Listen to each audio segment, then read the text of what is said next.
fraction of a second. You need to meditate for ages to get to that point where you're that aware, where you don't cuss somebody out simply because they said something disrespectful to you.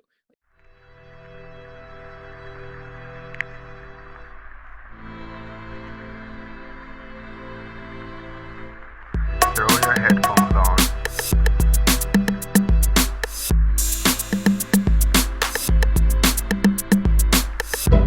Sit back and relax.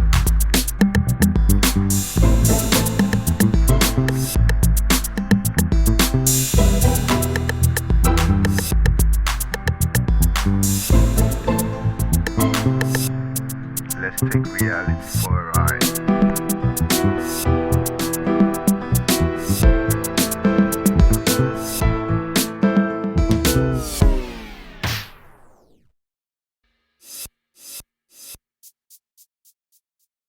What you just stated actually begs the question, how free are we as human beings? How free are we actually? What was the amount of free will we have as human beings? Like that's one question which tries to act as a bridge between free will versus determinism. People try to build a bridge from that question, right, between those two columns. And I really want to hear Joe's opinion on that. How free are we? Actually, then after Joe speaks, I'll just speak on it briefly. Then I mean, you're not gonna like my answer. I don't know what to tell you. No. I'm taking a hardline approach, only because, like, so Christian is talking about, well, I don't think, I think I have control over the coffee, that I drink, and the following day, like sort of the minutia of day-to-day living, you feel like you have control over, right? Yeah. Okay, that's what you think. And I'm not here to burst that bubble, but I'll speak on myself. So let me brace myself for this. All right. I'm grabbing onto something right now. Don't worry, nothing can blow me away. Let's take the idea of coffee. Why coffee? Why did you even say coffee? Why not tea? Right? So you go, I have the freedom to drink coffee every morning. I'm just assuming, right? Where did that even desire for coffee come from? Right?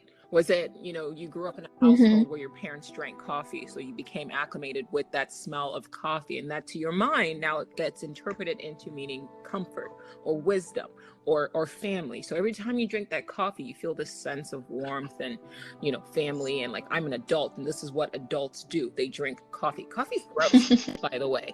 When you actually taste it. Okay. She has dropped the first bomb. All right.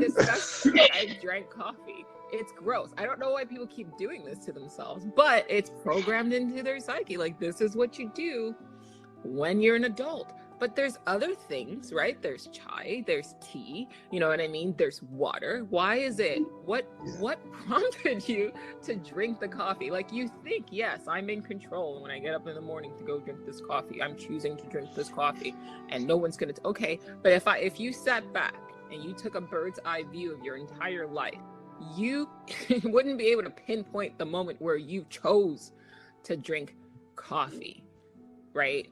That's very it could have been something, quote, seemingly random that set you on the path that got embedded into your psyche or whatever, and now, like, you feel like, okay, this is a thing that I do.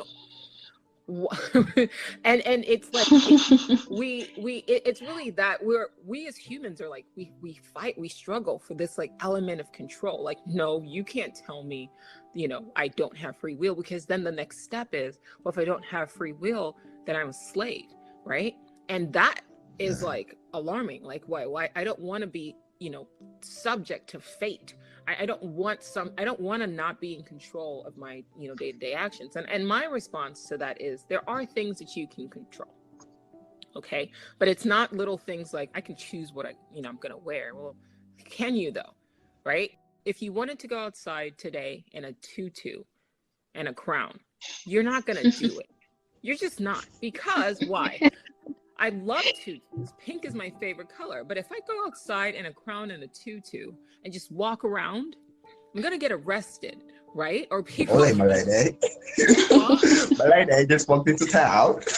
Right. Like, people are going gonna think I'm mad. So now you have the constraints of society that are imposing their laws on you that says you don't have the freedom to do that. Okay? So what exactly do you have control of? Well, it's very limited. So when I speak on free will, I say limited. Limited in the way a violin has the quote freedom to move in its case, right? Which is not a lot. What you can do is choose your responses. So it's more free won't. And I believe this is actually a Googleable term, free won't, right? So something happens, a circumstance pops up, you do have a choice to stop what that predetermined action, you do have the choice to stop that. It's called free won't. But most people don't exercise that option, right? So something happens, a circumstance pops up, and then people just react in the way that they're, biologically programmed to react, they're socially programmed to react, right? So my thought is that within that time frame between something, sort of triggering you and you responding, you do have a choice to pick your response. And that split second, it's literally like a fraction of a second. You need to meditate for ages to get to that point where you're that aware, where you don't cuss somebody out simply because they said something disrespectful to you. Like you pause and you swallow, your pride, and you do your mantra or whatever. You go, you know what? Even with that, you are trying not to get mad because it's actually making you mad. So But you're that's still mad. influence. Exactly.